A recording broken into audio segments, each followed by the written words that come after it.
Hey folks, welcome back to Talking Wolves for a brand new match preview on the channel. Wolves are on their travels again this weekend, taking on Luton Town, which is a big game, a crucial game for Wolves and Gary O'Neill to try and get some more points on the board. As always, I'll give my thoughts ahead of the game, predicted lineup, and we'll have an opposition preview later on in the video as well. But do let me know your thoughts ahead of this match in the comment section down below. Give me your predicted lineup, give me your score prediction, and we'll have a look to see who comes closest on Saturday.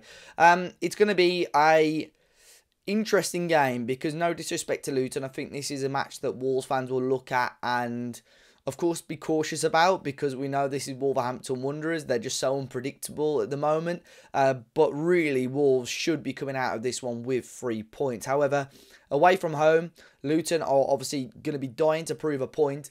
It's going to be a tough game for Wolves. We look at the Premier League table right now. Wolves on 3 points. Luton currently still on 0 points. I think they're one of the only teams in the English pyramid right now not to have picked up a point. And it's going to be really crucial, I think, for Gary O'Neill to get something from this game because you look at some of our fixtures coming up as well. It's not going to be an easy running for him. And we spoke about this quite at length on the podcast. He's got to, as a manager, you know, there are games like the Liverpool game, the Brighton game, Manchester United game, probably at the start of the season were games that you weren't fully expecting Wolves to get points from. But the way that we, especially the United and the Liverpool game, the way that we were in the match for so long and almost threw it away ourselves is what's frustrating. So these are the type of games that really Wolves need to put their foot down on, get out of first gear, try and get some goals, and make sure we come out at the end of that game with 3 points. But yeah, at the table right now, Wolves are sat in 16th with 3 points, just 1 win for their first 5. Luton sat after 4 games, 4 defeats on 0 points right now. Of course, we played them earlier on this year in a pre-season friendly. I believe it finished goalless. Some good moments in that game, but of course, Wolves will be wanting to prove that they can. You know, they are in the Premier League and here to stay. They are a Premier League quality team. Of course, Luton Town have got a couple of Wolves connections. Rob Edwards, the manager, who's done a fantastic job and such a short managerial career. You know, he was managing the Wolves under 23s. He left that role for a little bit to take on a youth coaching role at England. He then came back, went to AFC Telford for a little bit, Forest Green Rovers, then ended up getting the Watford job, and then obviously getting Luton Town promoted, which was a huge achievement for him. I really think if Luton hadn't just been promoted, Rob Edwards would have been in the frame to take over from Lopetegui. I do believe that as well. So it's up to him. I know it's going to be a very, very difficult job for him. I think unless he gets sacked or somehow gets headhunted in another role, I think he probably will have a relegation on his CV. But it's, you know, it's up to him to prove, you know, what he can do with the limited resources at Luton as of right now. But they have got some quality. Ryan Giles is going to be a player for Luton that a lot of Wolves fans are going to be keeping their eye on. Left back seems to, you know, the deal to let him go seemed to be quite cheap for a lot of Wolves fans. So we will be intrigued to see how he can get on. Very strong left foot, good set pieces, good at whipping the ball into the area, which will go into my predicted lineup in a second as well. So they have got danger men. You know, I think the striker as well, is it Carlton Morris, is a player that, you know, we look at and could be a decent player as well. Can score goals in and around the area, is a bit of a menace. So, you know, it's not going to be an easy game for Wolverhampton Wanderers. But we look at my predicted lineup now. Again, this is, for me, such a hard thing to predict because there were good performances on Saturday. But at the same time, because we aren't picking up results as often as we should be, do you see a mass overhaul? In my opinion, probably not for this game for now. I've gone with Jose Sarr in goal. I've gone and changed at the back as well, to be honest. I know Kilman and Dawson, there'll be lots to talk about them. I don't think you introduce someone like Santi Bueno into a game like this. Totti Gomez is another shout to potentially come in, but I think with the way that Luton are going to be pumping the ball into the area, I think the aerial quality of Dawson is probably going to favour Wolves in this case. Midfield too, I think Lemina and Gomez will rightly keep their places. The front four is an interesting one for me, really, because I think Neto will definitely keep his place. Hwang, if fit, will keep his place. But in a game like this, I almost feel like we have to bring in another 9. And that would obviously mean dropping Bellegarde or dropping Mateus Cunha. And I think you don't drop Bellegarde in this situation. And I still, although he's been a little bit goal shy, I still don't think you drop Mateus Cunha. I think he brings too much quality to this team. So I've kept him in there for now. But if Hwang's not fit, I think that makes my life as a prediction a little bit easier. And bring Bellegarde onto the right and probably start Sasha, because I mentioned a couple of times last week that Fabio Silva really, he does need to up his game. A game like this could work for him, to be honest. But I think Sasha should get the nod in this case. But yeah, that would be my team. Do let me know your thoughts, guys. Of course, lots of quality for Wolves on the bench as well. It's just up to Gary O'Neill to try and find that best 11 right now, which he seems to be struggling to do. But it's a must-win game for Wolves for me on Saturday. Unfortunately, I won't be watching the game live as I'm out and about for a good friend's birthday. But I'll be sure to catch it all back on Saturday or Monday ahead of the podcast. But we'll still have the normal review reaction. I think Matt will be doing that. And we'll probably have the fans react out early part of Sunday as well. So now we've got the thoughts of Tyler from TBoysTV. He's a Luton Town fan. He's given us his thoughts ahead of this game at Kenilworth Road. Hello guys, it's me, Tyler from TBoysTV. Thank you to Dave and Matt for bringing me on to do this match preview for Luton Town versus Wolverhampton Wanderers. Obviously, Luton Town's second game in the Premier League. And yeah, I've managed to watch a few Wolves games this season.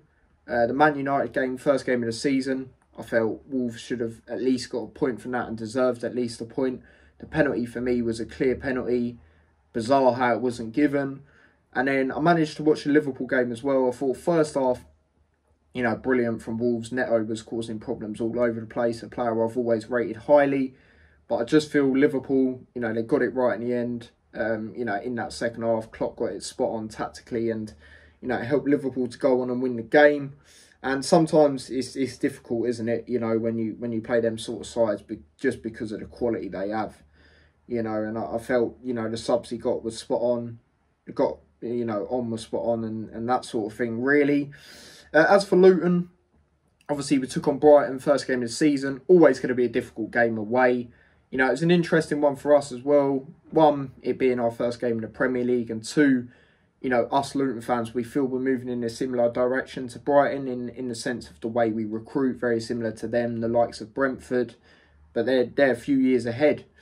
So it's always going to be interesting in that sense as well. They're a European side as well now. Obviously, I felt we were in that for a large part of it up until the last, I'll probably say 10 minutes of that game. Then obviously we took on Chelsea, took a 3-0 defeat. Again, I thought we was in that in large parts until the last 20 in that one. And when you look at that Chelsea game, they should be beating us anyway of how much money they've spent. Let's just be honest now. And then obviously we took on West Ham, first home game. Always going to be difficult, considering how well West Ham started off. I did actually say they'd win that game 2-1. They did. We could have got a draw out of that game. Similar to Wolves Man United for me, in the sense where, we should have got a penalty as well. If we scored, would we have scored? I reckon so. Momentum, similar thing to that Man United Wolves game. And then obviously we took on Fulham in the most recent game. We're improving game upon game. You could see that in that Wolves game. That Fulham game as well. And again, their goal, the lead up to their goal, handball by Iwobi. So it's frustrating, man. It's frustrating with VAR. I like VAR myself. It's just the way they don't always use it, and yeah, it's just a bit annoying. But yeah, it's going to be an interesting one going into this game for sure. Obviously, we're still got no points. We're literally pointless at this moment when it comes to the points and that. I think we're the only team in the top English 8 divisions to have no points. But we always knew it's going to be a difficult season. Especially, it's a completely new thing for us, first time being in the Premier League. But what it is going to come down to is these sort of games at home.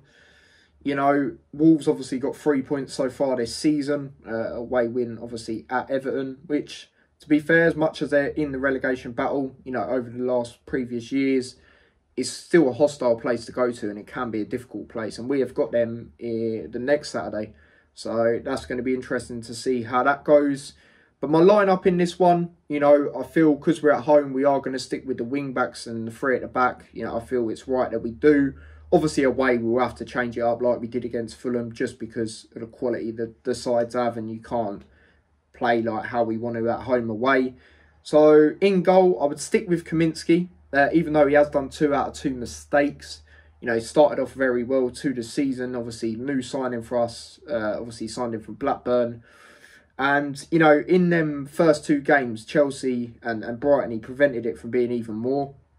So give him one more chance. 3rd time lucky, as they say. Right wing back, I'd go Kabore. Obviously on loan from Manchester City. Left back, I'll go Giles. Or left wing back, sorry. I'll go Ryan Giles. Obviously former Wolves player. You know, I felt it was right to drop him against Fulham because he was so poor against West Ham. But I feel at home, you know, direct, you know, the crossing he can provide for my club, it just makes sense to play him. Plus Amari Bell, who did play over him, has literally been playing non-stop, even for Jamaica, full 90 minutes and that sort of thing, travelling all over. So give him a rest. And in the back 3, I'd go the exact same as what it was against Fulham, which was Anderson on the left side, Lockyer in the middle, and Reece Burke on the right. Midfield for me, now, like I say, we're at home, so we're not going to go as defensive. I'm going to say Nakamba, and then I'm going to say Pelly Ruddock, who has obviously been with us since the conference, has been with us since this jump up all the way to the Premier League. And then the right, or the other side, or the other midfielder, shall I say, I'll go Chong. If Barkley is fit, though, I'd definitely be wanting to go with him with that experience, but he wasn't. He had a slight injury against Fulham. And then up front, Morris and Jacob Brown. Jacob Brown finally got to start in the Premier League the other day. Again, new signing, but every time he's come on, he's looked good. And he was very unlucky against Fulham, to be honest. Best player for me, for us, hit the post from a header and come back and done well defensively and helped out the defence. Bearing in mind, he is a striker. So, yeah, saying all of that, what is my score prediction? Like I say, we're at home. It is going to come down to home form if we do stay up. Are Luton going to get their first point in my opinion, or maybe even 3? I'll say we get a point. But it will be a dull watch. You know, hopefully I'm wrong. You know, for neutrals, obviously everyone as well. But I'm going to go with a 0-0 draw. Obviously last week it was Bournemouth-Chelsea. This week I think it might be this one. Obviously we did play recently in a friendly. That was 0-0 as well. That was an interesting one for me to watch because, you know, obviously we, you know, new team in the sense of who we're going to be coming up against in yourselves, and you know, it's a good test to see where we're at as much as it was a friendly. So yeah, but I'm going to say 0-0. We are struggling to hit the back of the net, Luton, and I know Wolves can be the same as well at times. So I'll go for a 0-0 draw.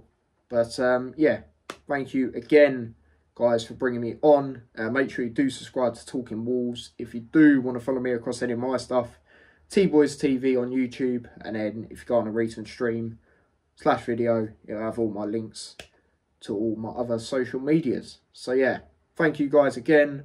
Take care and peace. So big thanks to Tyler for those thoughts. I'll make sure I leave a link to him and his channel in the description down below. As always, it's going to be a very interesting game for Wolves. I would back our team. I'm going to go with both teams to score. Wolves to win 2-1. Do let me know your thoughts and predictions in the comment section down below. Of course, if there's any major news in Gary O'Neill's press conference update on Friday, we will keep you up to date on our social medias. At Talking Wolves everywhere. Do hit that like button and subscribe to the channel if you haven't already, guys. And I'll catch you all very, very soon.